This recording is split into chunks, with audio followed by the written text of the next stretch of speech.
Débriefing, il est 10h14, on attaque maintenant, maximum un quart d'heure de briefing, l'objectif c'est à 10h30, on est terminé. La timeline, 10h30 on a terminé, on vise un décollage, mise en route pour nous dans une heure à 11h15. C'est réaliste, on va le tenir le timing. Et toi, mise en route 10 minutes après, 11h25, on devrait faire 35 minutes de vol et donc on est retour, tout le monde posé et on débrief à midi lock. On se retrouve donc pour le débriefing à midi lock. Est-ce que quelqu'un a un problème niveau timing ou un impératif? Très bien. ORM. ORM, c'est quoi? C'est est-ce que vous êtes safe? Est-ce que d'un point de vue physiologique, vous êtes reposé? Est-ce que vous n'avez pas consommé d'alcool? Est-ce que vous êtes malade? Donc il y a de I'm safe, illness, medication, stress, alcool, fatigue, émotion. Est-ce que tu es safe, Pat? RS. Hier, tu as une grosse journée, tu as conduit, tu arrives du fin fond du monde. Tu t'es bien reposé, tout va bien. Tu es bien hydraté, il faudra boire avant qu'on parte en vol. Ouais. De ton côté? Ça va, on a bien travaillé hier. La voix est encore un peu perdue, mais ça va. Vous êtes safe, parfait. Donc la mission du jour, c'est quoi? C'est un vol d'expérimentation. Notre expérimentation du jour, c'est avec Pat, si présent, qui est un grand fan de simulation aérienne, avec plus de 10 000 heures sur Flight Sim et DCS. Et 4 objectifs aujourd'hui pour cette expérimentation. Numéro 1, voir si avec son expérience de simmer, il peut piloter un avion, un ULM, dans des standards corrects. Standard correct, c'est plus ou moins 100 pieds, plus ou moins 5 km/h. Numéro 2, est-ce qu'il peut décoller et poser en étant accompagné par la voie à côté et légèrement coaché, de manière correcte et standard là aussi. Numéro 3, parce qu'il fait du DCS, est-ce qu'il sait voler en patrouille serrée? Lâche, aujourd'hui on n'ira jamais à moins de 5 mètres. Et 4e point, parce qu'on est quand même entre anciens militaires tous ici, est-ce qu'il sait nous faire une passe canon propre sur un autre avion? Est-ce qu'il sait timer le tir à la géométrie? En français dans le texte, je veux une belle passe canon avec un en fréquence. C'est simple et efficace. Est-ce que tu es prêt à relever ce vol d'expérimentation avec ces 4? Absolument. Parfait. Donc aujourd'hui, on se retrouve à midi avec la mission qui sera un succès. 6 critères. 1, sécurité. Numéro 2, on ne s'est pas fait peur. Vous allez me dire c'est redondant, mais c'est deux manières de voir les choses. Numéro 3, on a fait ce qu'on a briefé avec 1, 2, 3, 4 un instant. Numéro 4, super important, il faut qu'on se soit fait plaisir. Donc Pat, ça fait des années qu'on se connaît, qu'on parle aviation, tu me connais depuis le début de l'aventure entrepreneuriale. La première fois qu'on vole ensemble, il faut quand même qu'on se fasse plaisir. Numéro 5, il arrive de Bretagne, on fait une vidéo, il faut que tous les gens du Finistère aient envie de venir dans le sud-ouest et de manger des chocolatines. Donc ça veut dire qu'il faut que ça soit beau. La météo, comme tous les jours ici, ça s'appelle du ciel bleu, Pat. Ouais, d'accord. Je crois que ça va mieux en Bretagne en ce moment, mais moi, à mon époque, c'était traumatisant. Ça n'existe pas. Sinon, ici, non. Tout est naturellement vert, c'est-à-dire c'est plus très vert. Sur le bassin. C'est ça, sur le bassin. Et en 6, on en fait une vidéo. Les moyens à notre disposition, 2 ULM. On a un FK9 si présent, il est venu nous voir. On a un Pionnier 200 là-bas. On a la zone qui est le bassin au-dessus de mi-pied avec le contrôle de Caso. Point remarquable, on a la 30e escadre qui est en ce moment à Caso, donc il y a pas mal d'activités rafales avec des retours souvent par le centre du bassin. J'en ai croisé l'autre jour où ils étaient verticales. Nous on était à 2005, eux à 3000. J'ai annoncé un Fox 2, ça les a pas fait rire. Donc il y a du monde sur le bassin, il y a beaucoup de trafic, il faut le savoir. C'est pour ça qu'on va monter au-dessus de mi-pied. On ira avec Caso 119.6, ça nous permettra d'avoir une information de trafic et ça ne nous empêche pas de regarder dehors. C'est pas parce qu'on est avec Caso qu'on est protégé. Ils ont un métier, ils ont autre chose à faire que de s'occuper de nous, même s'ils vont nous aider au maximum. Donc on fait très attention à ça. En termes de moyens également, on a l'aérodrome d'Arcachon si présent. Ça fait un paquet d'années qu'il est là. Il est juste là, avec une piste de plus de 1000 mètres, en dur et à côté une piste en herbe. Les paraclubs risquent d'être activés à côté, donc on s'attend à ce qu'il y ait du parachutisme avec du largage vertical. Les planeurs, pour l'instant, je ne les ai pas vus bouger. Peut-être de l'aéromodélisme, d'autres ULM qui vont tourner, il y a d'autres vols en cours. Et le dernier point, c'est il y a des oiseaux. On en reparlera, mais les oiseaux ont posé des plans de vol, donc on sait qu'ils sont dans le coin, on sait même où ils sont toujours sur la même pompe, donc il faut faire attention. La météo aujourd'hui, c'est tempête de ciel bleu. On a un QNH qui était à 1018 ce matin. On a un vent qui est légèrement de genre de 5 nœuds. Il faut s'attendre souvent à un petit changement de piste en service le matin, à voir si on est en 0,7. On a un flux plutôt d'est en ce moment pour 5 nœuds. Résultat, on a quand même en courte finale un peu de cisaillement de vent. Donc on va se méfier avec nos machines qui sont assez nerveuses par rapport à ça. Donc c'est un point à prendre en compte. En termes de NOTAM, on en a parlé au niveau des zones, mais il y a des NOTAM, on verra avec Jean-Mi, avec l'activité militaire par là-bas. Nous, sur notre zone, ce qui nous intéresse vraiment, c'est, et notre zone d'évolution, c'est ici, et là on va être avec CASO, il n'y a pas de NOTAM qui nous touche particulièrement, ni sur la plateforme, mais on a vu ça avec Jean-Mi tout à l'heure. Au niveau du déroulé, est-ce que c'est clair pour l'instant sinon ? Au niveau du déroulé, on a en gros 5 grandes étapes. La première étape, c'est nous, on va partir à l'avion. On va aller au Pionnier, tu vas être briefé par Jean-Mi sur tous les paramètres du Pionnier. On va mettre en route, on va rouler vers la piste en service, on va décoller. On va ensuite partir vers Sierra Delta, sud de la dune. Sierra Delta, c'est sud de la dune, juste à côté du camping des Flots Bleus. Ici, on est sur une zone qui est interdite en dessous de 1000 pieds. On va arriver ici à 1000 pieds. Et on va monter, passer avec CASO 119.6, les appeler, demander à monter à 2500 pieds et remonter dans le bassin. Et nous, on va évoluer grosso modo ici, entre Arcachon et le Cap Ferret.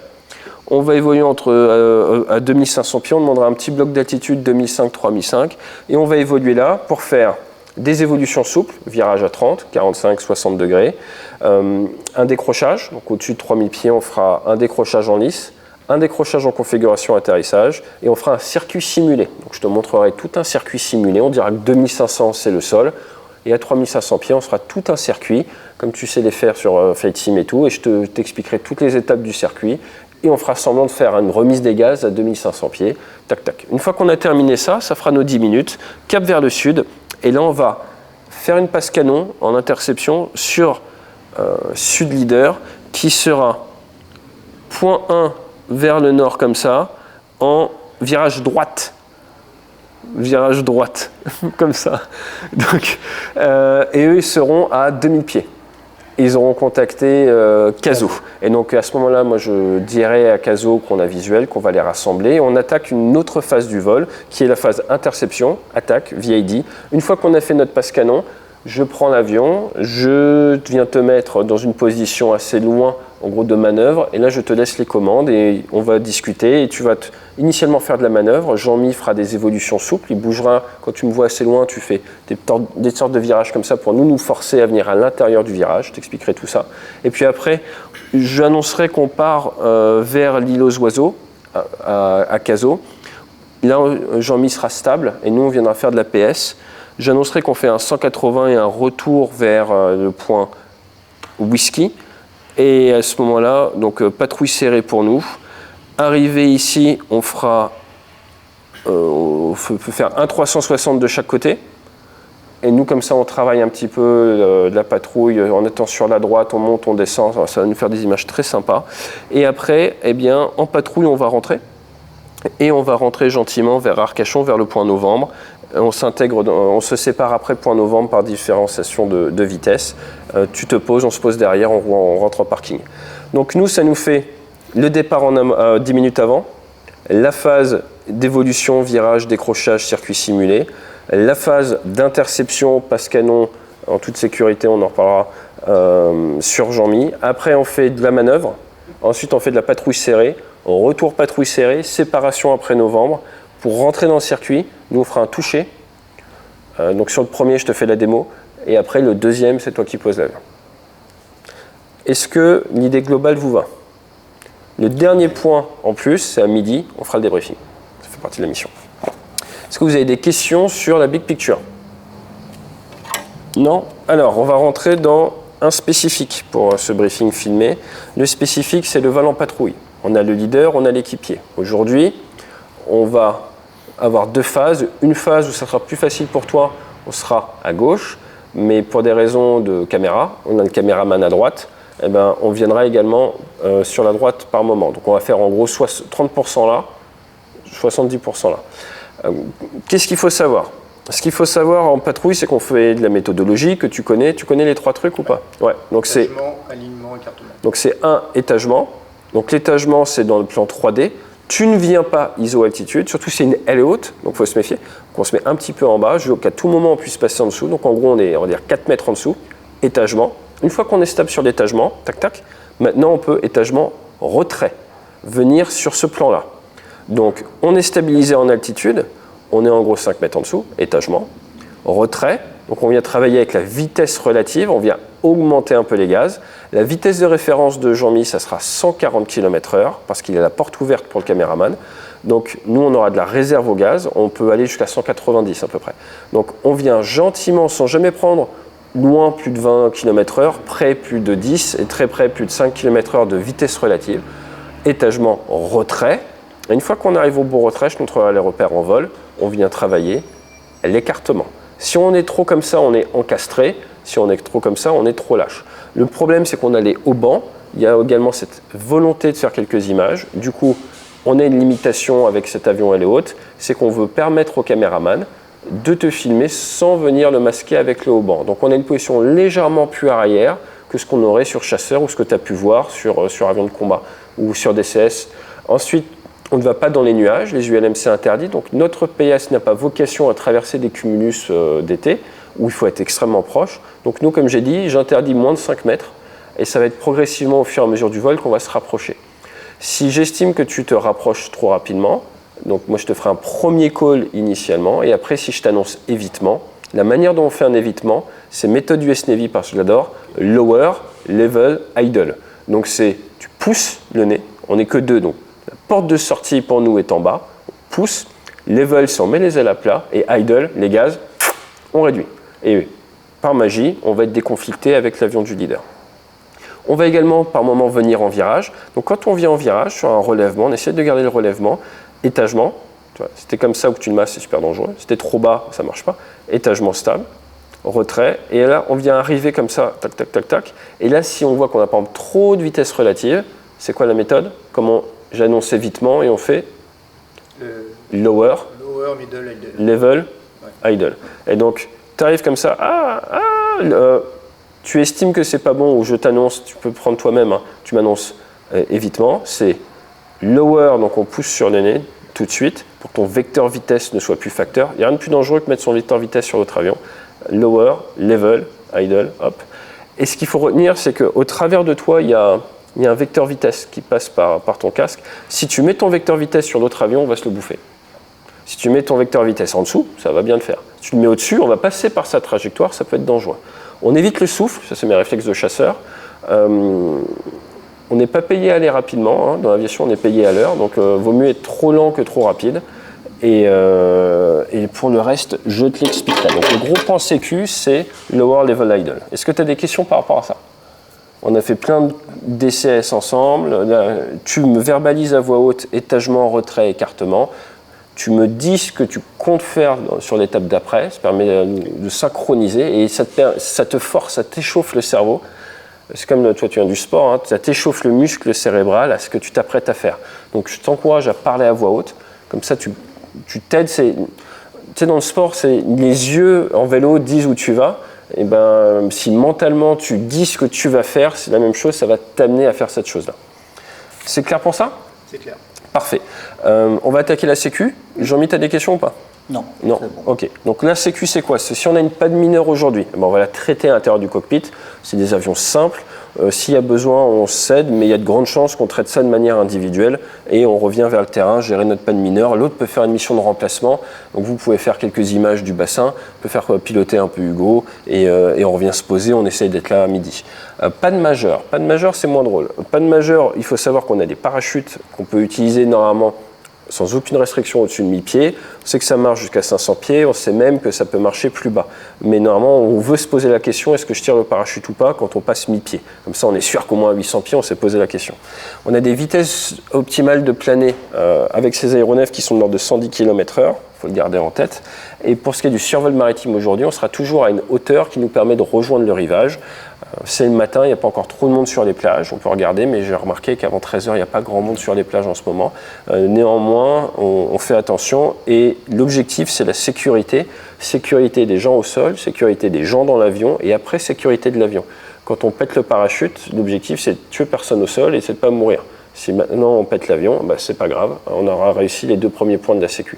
Maintenant, arriver à 130 à l'heure sur une plage où il y a 40 gamins, ça va pas être cohérent avec l'U1. Donc ce qui fait notre job et notre responsabilité de commandant de bord, de commandant de port, c'est la même chose, c'est la sécurité des gens. Donc ça veut dire qu'on va pas aller faire un grand slam sur un bord de plage, on préfère perdre la machine que d'avoir à vivre avec les conséquences d'avoir écrasé 3 gosses. Ça arrive quand même de temps en temps, donc c'est pour ça que c'est important de bien ranger les priorités, ce qui fait de nous des bons aviateurs dans la bonne direction. S'il faut sacrifier l'avion, on sacrifiera l'avion. Merci aux assureurs. Ceci est un message pour les assureurs, on en reparlera d'ailleurs. Et ça vous paraît clair ? Lost com, lost sight. Donc si on perd les radios, on a des téléphones. Donc les téléphones, j'ai le numéro de la fiche, j'ai ton numéro également, on se rencontre par WhatsApp. Et dans ce cas-là, si on est ensemble, eh bien on revient en patrouille et comme ça permet à l'autre avion de faire la radio. On reste en paix jusqu'en finale et l'avion en panne et l'équipier. Et au moment où l'avion est autorisé à se poser, le leader lui fait un signe comme ça, genre, et se barre. À 500 pieds ou au-dessus de 500 pieds, c'est bien. Ça sert à rien d'attendre 100 pieds, il fait grand beau. Donc on ramène l'autre, une fois que c'est en finale, on lui fait c'est bon à toi pour l'atterrissage. L'autre il fait OK et on se casse. Et il faut que ça soit net, grosse remise des gaz franches pour séparer. Et à ce moment-là, l'autre, il regarde devant lui, il prend son atterrissage à son compte et il rentrera au parking direct en regardant bien qu'il n'y ait personne. Le SCOM Lost Sight, c'est plus chiant. C'est-à-dire qu'on se perd de vue, on perd la radio également. Là, il y a 2 options en fait, il y a 2 manières de faire. Soit on peut se retrouver à l'extérieur de la zone et on se rassemble si on est en vol. Soit, et là je pense que c'est comme ça qu'on gérera vu qu'on est 2 dans les avions, un petit coup de WhatsApp et l'avion en panne, il ira stacker juste voilà, au niveau du point là, l'autre le rassemble et on rentre. C'est le plus simple. Par contre, point important, on sera dans nos altitudes sanctuaires. Donc toi tu as 1000, 2000, 3000, moi c'est plus 500. Et donc l'autre viendra rassembler. Collision. Si les 2 avions sont amenés à se rentrer dedans, déjà on gère chacun d'un point de vue individuel, on fait des essais de contrôlabilité, on ne refait pas de patrouille pour le reste du vol, on rentre au terrain de manière individuelle. On a 2 pistes, une piste en herbe, une piste en dur. On le garde en tête parce que si on a un souci et que par exemple il y a un avion qui se crache sur une piste, ici tu as d'autres pistes. Donc il ne faut pas l'oublier. Après, s'il faut commencer à partir ailleurs, il y a CASO vraiment s'il y a besoin avec des services. Ça, c'est à garder en tête. Si on a une grosse carafe qu'on se rentre dedans, moi, vraiment que ça pue. Moi, je ne suis pas contre claquer un Mayday et qu'on aille demander à CASO où il y a des pompiers, il y a l'école des pompiers. On sera mieux reçu et on a plus de chances de survivre quand même que si on se repose ici. Maintenant, c'est à prendre en compte en termes de durée. Pourquoi ? Parce que ça rallonge un tout petit peu le vol, donc ça dépend où on est. Mais il ne faut pas oublier que les militaires, ils sont là pour la protection de la nation, mais des citoyens aussi. Et il y a une grande piste, ils ont des super moyens de secours. Si vraiment on a une catastrophique failure, il ne faut pas hésiter à lui demander de l'aide, ils seront très contents de nous aider, on paye nos impôts pour ça aussi. Maintenant, incendie, on a des extincteurs dans les avions, ça c'est à savoir. Pas de moteur, on va gérer tout, on va essayer de redémarrer, on a quand même de l'altitude et passant 1000 pieds, on se pose la grande question, on claque le parachute ou pas. Incapacitation du pilote, c'est l'autre qui ramène l'avion. S'il estime qu'il ne peut pas ramener l'avion, coupe les 2 magnétos et tire le parachute. Il coupe l'essence aussi. Donc on va te montrer, tu coupes les 2 magnétos, tu coupes l'essence, tires les parachutes et avant d'arriver au sol, de toute façon tu as vu les vidéos de sécu, oui. on va ouvrir la verrière.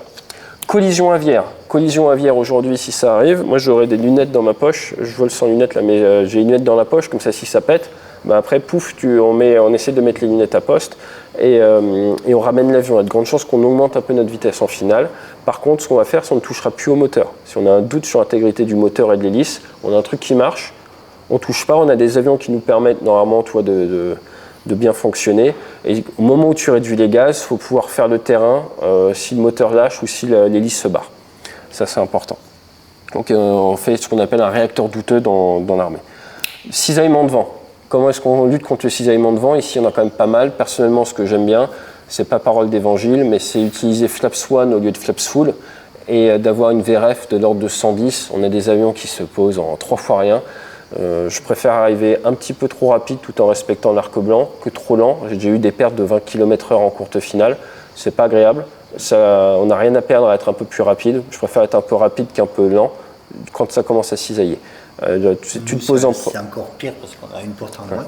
Donc tu as le vent relatif qui rentre dans l'avion. Ah oui. Donc ça nous crée encore plus de turbulences et de phénomènes. Là, ils ont coupé les arbres au niveau de la 07. Et on en a de plus en plus, donc c'est un peu chiant à poser, quoi. Le danger du jour, threat error management, qu'est-ce que tu vois toi comme danger principal aujourd'hui ? Aujourd'hui, il y a le danger principal, donc tu auras sûrement, la météo elle est nickel, il n'y a pas de danger au niveau météo. Sur la journée, ça va bien se passer. au niveau danger, le Pilatus, le moteur que tu entends là, le Pilatus qui va décoller, donc danger quand on va revenir sur le terrain. Tu vas avoir des voiles, tu peux avoir entre 2 et 10 voiles qui vont descendre. Donc attention à bien surveiller les voiles en descente, surtout si on fait la vente arrière pour se poser en 0,7 ou même si on change de vent et on va à 25. Parce que là, soit ils font de l'école, soit ils font de l'école, soit c'est des pros en tandem. Mais quand c'est en école, les élèves, ils sont comme nous, nos élèves à nous, hein, ils sont pas, même si tu as un instructeur à côté, ils peuvent se poser vraiment près de nous. Donc on essaie de les éviter bien avant, on les garde en visuel et on essaie de bien les éviter. C'est pour ça qu'avec Pierre, on essaye de faire un circuit avant l'hippodrome. Au mois de novembre, on coupe un peu l'hippodrome avant, comme ça on est sûr d'être en sécurité par rapport à la descente des parachutistes. Ça, c'est le point dangereux. Il peut y avoir des planeurs qui vont se mettre en l'air aussi. Donc, les planeurs sont prioritaires, ils n'ont pas de moteur. Donc, c'est pareil. Si on entend un planeur, si on entend à la radio qu'il est en ZTA, ça veut dire qu'il est en préparation pour se préparer à venir se poser. Par contre, si on l'entend en vente arrière, train sorti verrouillé, stop, là, c'est sa priorité. Donc on le laisse, on essaie d'avoir toujours le visuel dessus. Il va faire sa base et son posé plus court que nous. Donc on va s'éloigner un peu, on va le laisser poser tranquille. On va attendre qu'il soit posé sur l'herbe, qu'il est dégagé et après nous on pourra se poser. Donc ça c'est les facteurs sécurité assez dangereux sur la plateforme au niveau aéronef. Après, c'est comme a dit Pierre tout à l'heure, c'est tout ce qui est rapace. Le rapace, lui, il a tendance quand même à sortir, mais on a vu que ces dernières semaines, il y en a énormément en finale 0,7 ou même de l'autre côté. Donc, il faut faire attention à ça, quoi. Pas hésiter à dire à Pierre, là, à oiseau, à 2 heures, machin, voilà. Ça, c'est vraiment le truc accidentogène qu'on peut avoir ici. Autrement, à part ça, il n'y a pas grand chose. Il peut y avoir des avions, c'est pareil. Si on arrive en finale au niveau de la 07, nous on arrive de Whisky, donc de la dune du Pilat, mais il peut y avoir des avions qui arrivent dans le sens contraire, soit des avions qui sont de la plateforme et qui connaissent à peu près, connaissent bien normalement l'intégration dans le circuit, mais tu peux avoir des aéronefs qui ne sont pas d'Arcachon et qui ne sont pas trop sensibilisés au point d'intégration qu'il y a sur Arcachon. Parce que c'est vrai que le terrain d'Arcachon est un peu spécial par rapport à d'autres terrains. Donc si on entend la tour de contrôle, les agents affiches nous avertiront qu'il y a un avion qui est rentrant de Novembre Echo vers novembre. Donc là c'est pareil, il faudra essayer d'avoir le visuel par rapport à notre avion. Si on arrive les premiers, on intègre les premiers. Et si on voit que c'est assez conflictuel, on va pas hésiter à ralentir, les laisser passer, surtout s'ils ne sont pas d'ici. Et puis on s'adapte, quoi. Mais voilà, surtout en approche d'aérodrome, c'est vraiment regarder les extérieurs, bien écouter la radio. Et puis c'est tout. Voilà, ça c'est vraiment les aspects sécurité, quoi, quand on approche d'Arcachon. Cazaux, quand on va partir en 0,7, on va faire un break, on va faire une altération de cap en bout de piste pour repartir sur la dune du Pilat. Il y a la zone de Cazaux qui est juste à côté. Donc là c'est sécuritaire, c'est pareil, on n'a pas le droit de dépasser, de rentrer dans Cazaux. Donc là on va rester à 1000 pieds sans dépasser Cazaux. Donc c'est la route de Cazaux, donc on ne la dépasse pas, on la laisse sur notre gauche et on file directement en sortie sur le Sierra Delta et il n'y a aucun problème. Voilà. Moi j'ai rien d'autre à dire au niveau sécurité. Ok, donc en résumé, pour le Straight Air Management, il y a des trafics qui sont soit des avions, soit des parachutistes. Ouais. Si c'est un parachutiste, il faut avoir conscience qu'on peut l'avoir au roulage. Dans quel cas, si on voit qu'on va se prendre un para, on coupe les deux magnétos tout de suite, on coupe comme ça le moteur et on évite de le hacher. C'est le gros danger ici, c'est au roulage de prendre un parachutiste dans l'hélice. Très clair. Donc la parade, c'est ça, c'est se dire au sol, on coupe les magnétos pour éviter de découper un jeune.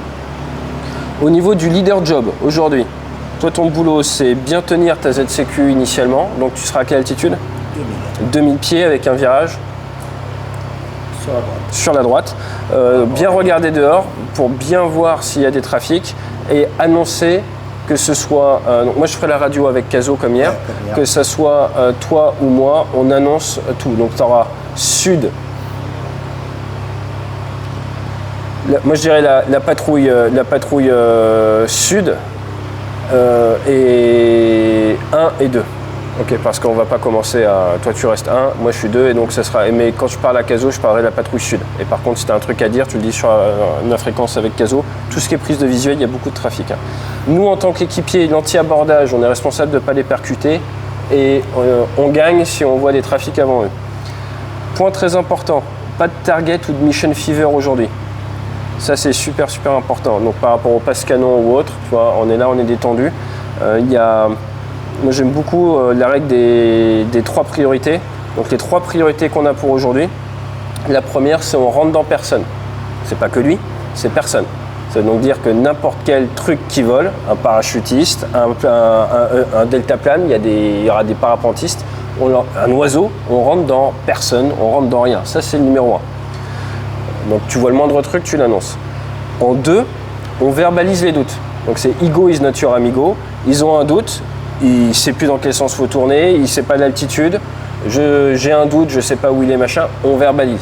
On ne reste pas avec un doute, ça ne sert à rien, on n'a rien à prouver. Ce n'est pas une question d'ego. On pose les questions, on a du contrôle, on a tout le monde, on a le moindre doute, on demande. Et le 3e point, grosse différence entre l'aviation militaire qu'on a pu connaître et maintenant l'aviation civile.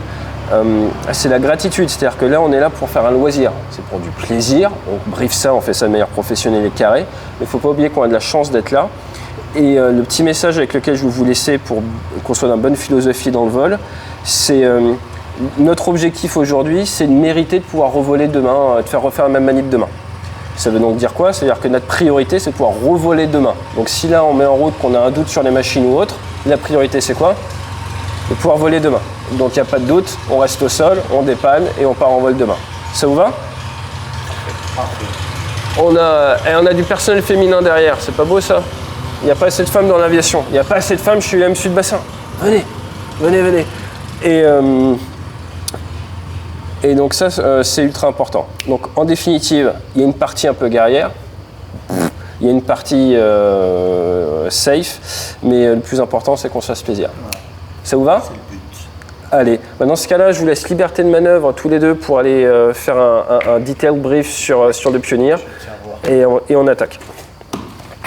Allez, fly safe! Et c'est bon, parfait, notre clim. Parachute, il est ici, donc fais attention, on va dégoupiller le parachute. Donc à je peux placer on tire. Mon téléphone ici. Prendre par parachute, c'est bon, mise en route. Les 6 interrupteurs sont sur off. La clé de contact, on a un cran. On rentre les volets. Ça rentre à gauche. Yes. Ça rentre à droite. Les volets sont rentrés. Le moteur est froid. Pardon, le moteur est... Ouais, non. Le moteur est chaud. On part sur chaud. Pompe à essence. 1, 2, 3, 4, 5, 6. Personne à gauche, personne à droite. Le mec devant s'est barré. On met nos magnétos sur marche et...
devant, on va pouvoir s'arrêter et faire nos essais moteurs, et puis après derrière. Donc on a tous les paramètres qui sont effectivement en train de monter, température de l'air,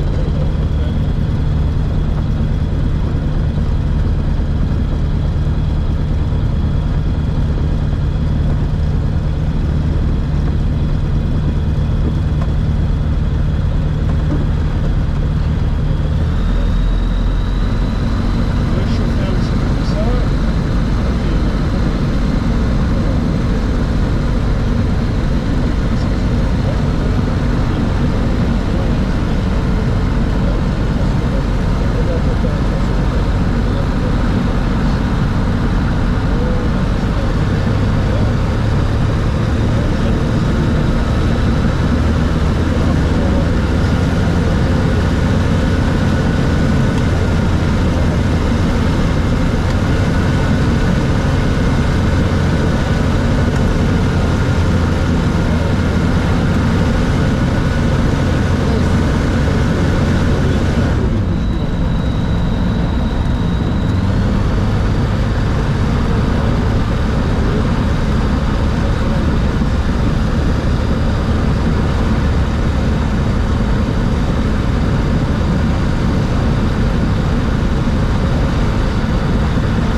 Ok, on est le vendredi 11 juillet, on est là pour débriefer la mission de ce matin qui était un vol d'XP avec, pour que la mission soit un succès, 6 objectifs. Le premier, c'était la sécu. Est-ce que tu t'es fait peur? Non. Non. Est-ce que tu t'es fait peur? Non. Non, moi j'ai pas de point sécu non plus. Est-ce qu'on a fait ce qui était briefé? Donc en 1, tu devais piloter de manière standard l'aéronef. Et la réponse est, il l'a fait. En 2, tu devais réussir à décoller et à atterrir avec briefing. Décollage, il l'a fait. Atterrissage, je sais pas si on aura... il faut qu'on vole encore un tout petit peu. Mais ça nous permet tout de suite de poser les bases. Voler en PS, oui. Il a réussi à voler en PS. Tir canon. Oui. Oui, un petit peu dépointé au début là, on va mettre ça sur la parallaxe, mais l'idée était là et je pense que si on avait eu des obus de 30, donc on peut l'envoyer tout de suite faire la chasse au drone, 2 jours, il n'y a pas de souci, en ULM il va savoir faire. Le plaisir, Pat, est-ce que tu t'es fait plaisir? Énormément. Il s'est fait énormément plaisir, on n'est pas sur My OnlyFans. Est-ce que tu t'es fait plaisir, Jean-Mi? Toujours. Toujours, moi pareil, je me suis fait plaisir. Ensuite on devant le sud-ouest et la chocolatine au Finistère-Roi, Finistérien, est-ce que tu as kiffé la région? J'ai kiffé la région, de la vente des chocolatines aux Finistériens. Ouais, c'est compliqué. Il fait trop chaud pour eux. Ouais, c'est ça.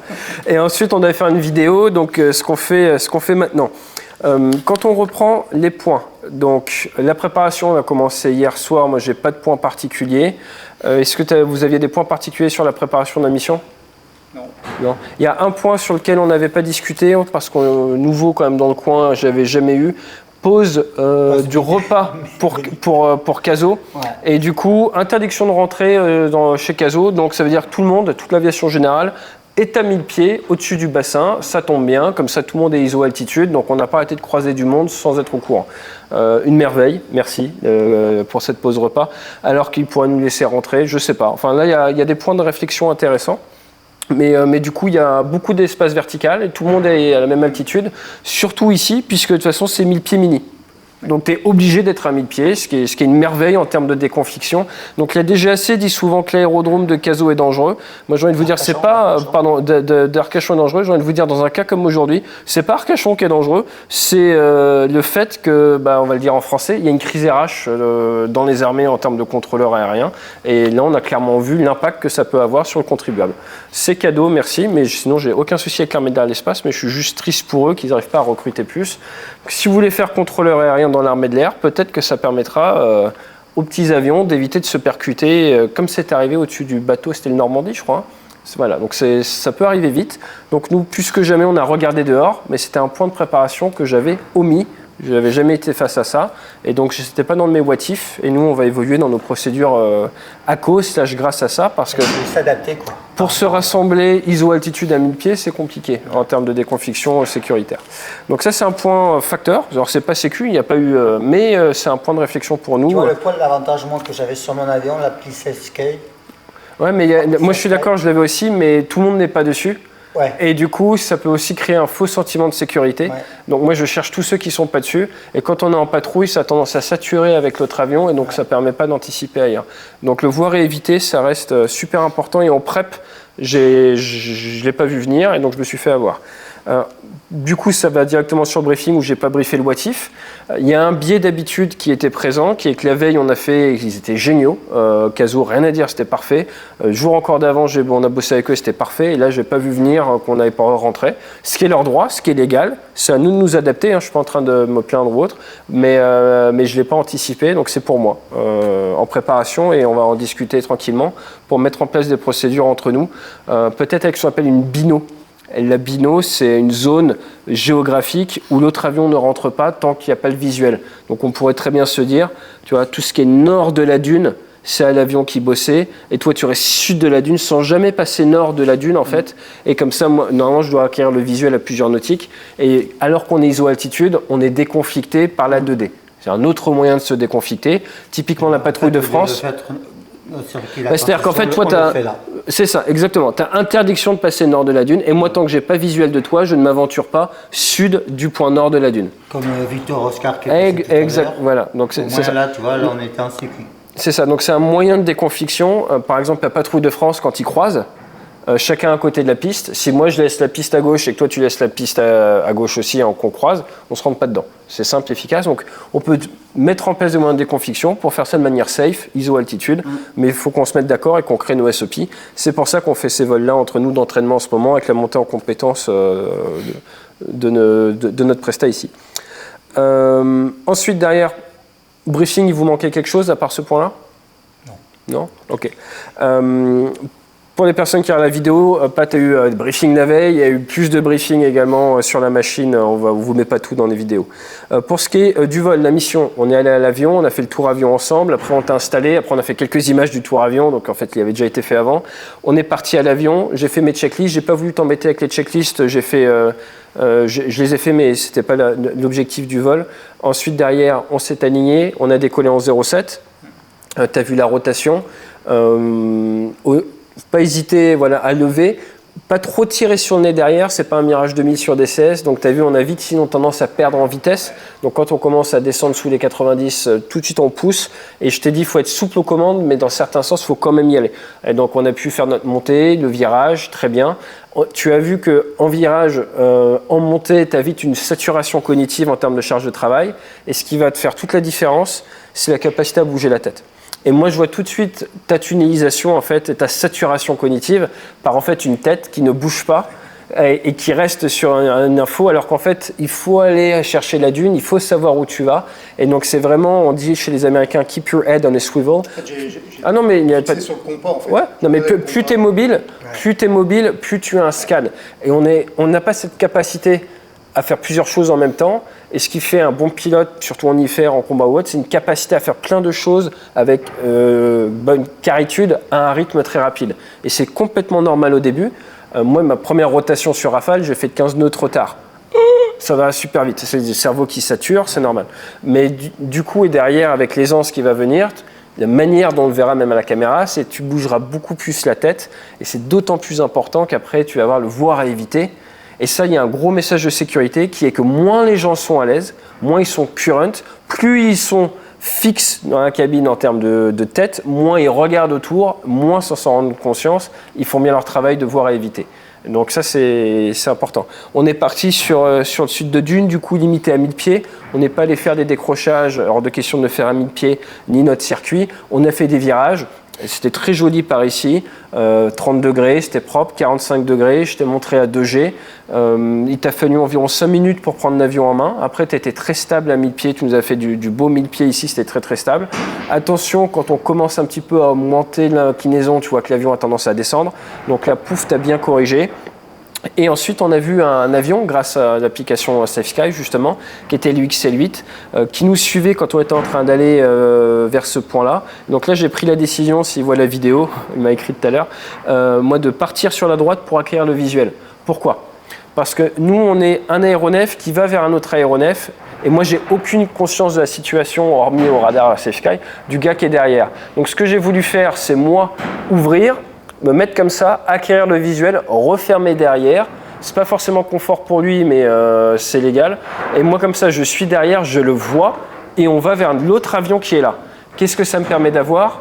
La full essai, la conscience de la situation pour voir mon leader qui est en train d'arriver par là, le trafic qui est bloqué iso-altitude et qui va être gênant, et pouvoir anticiper, et tu as vu, donner un ordre de virage de cap. Si je suis là devant, que lui est derrière, on va forcément manœuvrer, je vais partir en virage pour rassembler, et là je suis blind sur lui, et on est dans une phase où on est en train de rassembler, on n'est pas manœuvrant, et on a un gars derrière. Donc c'est un ancien chasseur, je ne suis pas inquiet, mais c'est pas briefé, c'est pas confort, on est tous bloqués à 1000 pieds, donc cette volonté tu vois, d'aller derrière, c'est en fait pour acquérir la conscience de la situation, et nous gérer l'anti-abordage de manière totale et de piloter les gens à la radio. Donc ce qu'on a fait, derrière ça nous a permis, donc lui est parti plus vers Bisca, nous on t'a vu, on t'a annoncé qu'on te voyait, on t'a pris la radio et on t'a collé le turn. Une des raisons pour laquelle je t'ai demandé de virer, à ton avis c'est quoi ? Tu pensais que il venait vers moi. Bah, pour qu'il te voie. Mais moi je l'avais vu, mais il avait un peu bougé. Il commençait à anticiper. C'est ça. Et du coup, mais le fait que tu vires, il n'y a plus de doute avec un avion jaune à aile haute, il va te voir. Et donc c'est aussi une manière de montrer que tu vas vers une déconfiction et lui il peut manœuvrer plus facilement et il sait que tout, tu vois, il va manœuvrer par rapport à toi, il n'y a aucun souci. Mais c'est en cas de doute, le fait de lancer un virage, de montrer que tu fais quelque chose, ça fait évoluer la situation. Parce que là, moi d'où j'étais, j'avais un peu 2 avions qui faisaient un peu ça.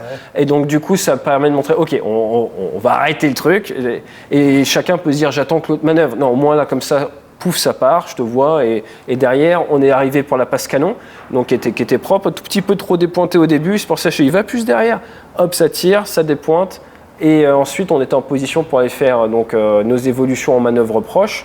Ce qui est intéressant de voir, c'est que dès que tu renverses, nous, en fait, on n'a pas non plus une puissance de ouf, on va se retrouver à culer. Il faut anticiper au gaz, mais dès qu'il remet comme ça, faut réduire. Donc on est constamment avec des évolutions comme ça, en train de faire plein réduit, pas plein réduit, mais on augmente les gaz, on monte, on cule, il revient, on est à l'intérieur du virage, il faut réduire. Et donc c'est un travail constant, étagement, retrait, écartement, et tu as vu à quel point des fois c'est plus confort de culer, enfin de se retrouver plus bas. Et ça, c'est un peu la tendance du vol, cette tendance à venir se mettre en dessous, ce qui n'est pas du tout facteur quand on est 2 en fait, ce qui est facteur si on est 3 ou 4. Donc ce qui est interdit dans la chasse, parce qu'en fait, tu viens venir gêner tes collègues, et le numéro 4, quand tu es à son pied, il est dans l'eau, quoi. Donc ça, normalement, il est étagement positif, mais bref, donc tu vois l'idée. Donc la tendance naturelle, c'était propre à ce que tu as fait, je t'ai aidé un peu avec les gaz qui ne sont pas faciles, mais après cette tendance, c'est pour ça qu'on dit étagement, retrait, écartement, fais ton étagement, verrouille l'étagement avant le reste. Et tant que tu n'as pas l'étagement, si tu es trop bas comme ça, le reste, on s'en fout. Remonte-le. Pourquoi ? Parce que le fait de le remonter, qu'est-ce qui va se passer ? Tu vas perdre de l'énergie. C'est de l'énergie cinétique versus énergie potentielle de pesanteur. Donc si tu es un peu rapide, tout ça, et que tu es un peu bas, plutôt que de réduire les gaz, tu montes. Et tu vas forcément réduire. Et après, tu vois ce que tu fais, mais garde les gaz. Si tu dis, regarde, je suis un peu trop avant, mais je suis très bas, tu réduis les gaz, et après, maintenant je corrige, je monte, tu es là. Et c'est la course en sac. Donc, quand tu es un peu bas, on monte, c'est pour ça que c'est l'étagement en premier, et après on gère les patates. Donc je pense que ça c'est le gros point que tu as vu. Tu as vu aussi les virages comme ça, c'est sympa, ça fait bouger, il faut y aller dynamiquement. Je te dis, allez vas-y, on change de côté, on y va. La patrouille après c'était propre, c'était bien, juste cette petite tendance. Tendance à te crisper sur le manche. Pour ça après un moment je te reprends les commandes et je te montre au niveau des doigts. Prends-les comme ça, ne prends pas comme ça, tu peux pas être précis. Donc même en simulateur de vol, ça... Soyez agile, et tu avais tendance à bloquer un peu le manche dans du béton, il y avait le manche un peu dur, je t'ai dit vas-y, détends-toi, on ne se bat pas contre la machine et tu ne peux pas forcer à être précis. Donc il faut être le plus souple possible. Tu vois le Shark, tu as l'avant-bras qui est posé, et c'est comme le Rafale, tu bouges d'1 centimètre, quoi. Donc c'est très très souple. Ensuite derrière on a fait quelques éclatements rassemblements, tu as vu ça c'est sympa, et on a été rallié après par un collègue si tu regardes la vidéo, n'hésite pas à nous écrire, qui est venu nous voir et qui a fait un ralliement qui était propre, donc on avait visuel, pas de souci, qui n'est pas venu en patrouille serrée, qui est venu en manœuvre lâche, qui a changé de côté, on a gardé visuel tout le long et après il est parti. Donc ça c'est intéressant parce qu'on est tous ISO altitude, donc c'est même plus safe de faire ça que de commencer à tous se croiser dans tous les sens. Je serais intéressé de savoir ce qu'il a comme background. C'est peut-être un ancien collègue. Ensuite, derrière, on est revenu. Donc, tu as vu patrouille serrée ici, ça turbule beaucoup. Ça ne sert à rien de venir se coller. Donc, je te disais pas plus proche là quand ça turbule pas mal parce que c'est le gros point, je pense. C'est le corps qui bouge. Grande différence avec les simulateurs, c'est le corps qui bouge et du coup, ça a tendance à nous faire bouger plus. Donc, on est arrivé, on s'est séparés. Je t'ai montré le circuit. On arrive un petit peu haut, mais il faut de la vitesse et il y a pas mal de cisaillement de vent au final. Tu as vu, alors qu'il n'y a quand même pas beaucoup de vent sur le papier, on perd tout de suite 10 km/h en courte. Si tu n'arrives pas avec ces avions avec plus 15 dans la poche, moi je trouve que c'est pas confort. Après, on a de la piste, on a ce qu'il faut, mais moi je préfère arriver avec un petit peu plus de vitesse parce qu'ici en ce moment on perd 10 nœuds, on perd 10 km/h en courte comme ça. Donc on arrive un peu avec du moteur aussi, c'est plus stable. On se pose, on vérifie que les paramètres sont bons, on remet les gaz, on repart. Tu prends les commandes et là on voit que ça a pas mal de choses. Le virage en montée, on en revient un petit peu toujours à la même chose, c'est faut regarder où tu vas, faut bien séquencer et surtout, c'est pas facile à ta droite, faut bien regarder la vitesse. Virage en montée, c'est la vitesse. C'est elle qui va t'aider à savoir où tu mets ton nez. Donc en gros, tu es en train de descendre en vitesse, pouf, tu corriges tout de suite. Vaut mieux corriger un peu trop et après revenir sur ce que tu faisais que faire une micro-correction, ce que tu avais tendance à faire en voulant être trop souple. je pense, ça reste quand même des avions où il faut quand même bouger le nez pour avoir un impact et où il y a un peu d'inertie. Donc n'hésite pas, quand tu vois que la vitesse descend, pouf, on passe un peu et après on monte. Dans cette montée-là, à un moment on a arrêté de monter, tu as vu, je t'ai dit il faut quand même continuer à monter, et donc ça c'est normal, il faut s'habituer à avoir le bon repère capot moteur en fait en virage. On est arrivé en vente arrière, je t'ai demandé d'ouvrir un peu plus parce que sinon on faisait le safari avec le zoo. Ici on a beaucoup de contraintes de zone au sol, on peut voir Dumbo, sympa avec le safari, il y a un zoo en bas donc c'est sympa, on les voit depuis le ciel, donc on les évite et puis après on s'est présenté. Et là, la finale, tu as vu, c'était stable. À un moment, on était très stable sur la première partie, c'était nickel. Je t'ai aidé un peu au gaz, on était un peu rapide, mais méga stable. Et quand on se rapproche là, sous les 200 pieds, c'est beaucoup moins stable, on s'est beaucoup plus secoué. Et là, je pense que la problématique que tu as eue, c'est vraiment ça, c'est contrairement à un simulateur de vol, tu as tout le corps qui se fait secouer dans tous les sens, ce qui te fait un peu faire la course en sac et tu perds en dextérité et tu n'y es pas habitué. Et je pense que c'est ça qui était intéressant, qui a la grande différence, mais tu nous diras ce que tu en penses. On se pose, derrière nous il y a de Pilatus, on t'aime beaucoup de Pilatus, mais là c'est imposé, tu n'as pas beaucoup d'expérience et tout, bah, on ne bourrine pas pour faire l'arrondi et dégager comme on fait d'habitude pour rendre service. Priorité c'est la sécu, donc on travaille notre arrondi, on se pose, on laisse rouler, on dégage, et lui avait bien fait son boulot, l'avait vu venir, on a eu le temps de dégager la piste, il avait encore 10 secondes avant de se poser. Donc ça c'est un point important, on voit trop souvent des gens en aviation générale qui vont se mettre la pression pour freiner et dégager à la première. En fait tu te rends compte que, ok, tu relâches un peu les freins, tu dégages à celle d'après, bah, le mec derrière en fait il avait anticipé et il n'y a aucun souci. Donc faut pas se mettre dans la ratière en fin de vol après 1h10 en se disant je veux rendre service au paraclub à côté qu'on aime bien. Tu utilises la piste si tu en as besoin, il n'y a aucun texte qui dit qu'il faut dégager dans la première bretelle. Ça c'est super important. Voilà, donc en définitive, pour reprendre les objectifs, niveau de la sécu c'est nickel comme on a dit, le pilotage classique en vol, tu savais faire, j'ai rien à dire, la patrouille serrée tu as découvert, la manœuvre ça bouge pas mal, il y a pas mal de variations, c'est normal, ça fait beaucoup. Quand tu es en patrouille serrée, légèrement lâche, c'était propre, jusqu'au moment où ça commence à évoluer beaucoup et tu as cette petite tendance à avoir trop d'étagement vertical, ce qui a un côté confort. Mais ce qui te montre à quel point nous on est formaté à ça, se répéter dans la tête étagement, retrait, écartement. Mais c'est étagement, je le règle, et après retrait, et après écartement. Donc là, il y a peut-être un biais, et je testerai avec d'autres élèves, étagement, retrait, écartement, ça peut peut-être être étagement, étagement, étagement, oui, retrait, écartement. Tu vois ce que je veux dire? Parce que moi, la manière de te l'apprendre, c'est étagement, retrait, écartement. Mais on n'est pas aux mêmes vitesses qu'en chasseur et tout, et tu n'as pas le même niveau d'expérience, c'est normal. Donc c'est étagement, une fois que l'étagement est réglé, retrait et écartement, sans oublier le reste. Mais tu vois ce que je veux dire ou pas? Et en termes de vitesse d'exécution, si je te dis étagement, retrait, écartement, je te biaise, je pense, à croire que tu as 3 secondes d'étagement à faire. Non, des fois, tu as 10 secondes d'étagement à faire. Tant que l'étagement n'est pas validé, tu n'as pas le droit de passer à la suite. Ça, c'est le gros point. Et après, derrière, en basse altitude, tu as vu, c'est des avions qui sont assez soumis à l'aérologie. On peut se poser sur une plateforme très, très courte. Si on a beaucoup de pistes, il vaut mieux avoir trop d'énergie que pas assez. Maintenant, je ne dis pas qu'il faut arriver à 150 km/h avec ces avions-là, pas du tout. Mais il faut savoir ce que tu fais, avoir conscience des talons d'Achille de nos machines. Et donc, arriver avec la bonne énergie, en ayant conscience de l'aérologie. Tu as vu, c'est ce qui permet de se poser en toute sécurité et d'avoir aucun souci. Du coup, en tant qu'expert DCS, et en plus, on ne va pas dire la marque, mais tu as même été bêta-testeur pour des joysticks et tout dans le monde du gaming. C'est ça. Qu'est-ce que tu en as pensé? Très intéressant. Ce qu'on a en plus du simulateur, c'est la prise de conscience des responsabilités. Et là, c'est une autre affaire. Voilà. On ne connaît pas spécialement bien la machine. On est en vol. On fait attention à sa sécurité, à celle des autres. On n'est pas à l'aise parce qu'il y a l'environnement qui est là aussi. On se fait baldinguer dans tous les sens. Il faut quand même pouvoir y faire face.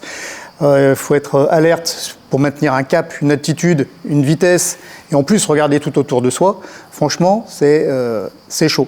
Dans la réalité, c'est comme ça. Sur Simu, on se plante, on respawn, et voilà, on s'en fout. Mais là, la différence, il y a une grosse différence là-dessus. Là, c'est en 3D. Ouais, non, mais... Et puis, est-ce que tu en as pris plein les yeux aussi? Et j'en ai pris plein les yeux grâce à toi, parce que j'ai beaucoup tunnelisé sur notre ami en PS. Sur le leader, ouais. Mais ouais, après. Bah, de temps en temps, je te reprenais les commandes pour que tu puisses te détendre et que tu profites aussi du cadre. Je pense que tu as compris pourquoi on a abandonné le Canada. Et dernier point, on travaille ensemble depuis un paquet d'années. Tu interviens dans nos séminaires. Tu es habitué à tout ce qu'on vend, tout ce qu'on preach, comme on dit, sur la tunnelisation. On fait des activités avec les simulateurs où on met les gens en tunnelisation. Et là, le fait de connaître les exos qu'on fait en simu et de le voir en vrai, parce que nous, c'est la suite logique, c'est d'amener des cadres, d'amener des personnes voler en vrai, faire des évitements, faire des rassemblements. Est-ce que toi, tu as trouvé ça parlant en termes de découverte de tes propres limites? C'est top au niveau découverte de ses propres limites. La capacité à prendre des décisions. C'est que ça. Rapidement. Alors, comme je dis toujours, c'est pas le tout de prendre la meilleure décision, c'est au moins prendre la moins pire. Voilà. Et c'est en permanence. Donc c'est une remise en question permanente. C'est vrai que j'ai adoré, quoi. Eh ben parfait. Eh ben merci Pat. Ravi d'avoir pu faire ça avec toi. Du coup, tu connais nos petites traditions. On a bossé ensemble, donc t'as gagné. Merci. T'as gagné le petit coin. Alors on va faire des deep lanes. Et Jean-Mi, je pense que c'est toi qui peux lui remettre le super méga patch. Regarde, avec les 2 avions, avec le soleil couchant. Regarde. Merci beaucoup. Fly safe. Fly safe, parfait, ça marche. Bravo Pat. Merci. Merci beaucoup. J'espère que ça vous a plu. Et tu viens quand tu veux.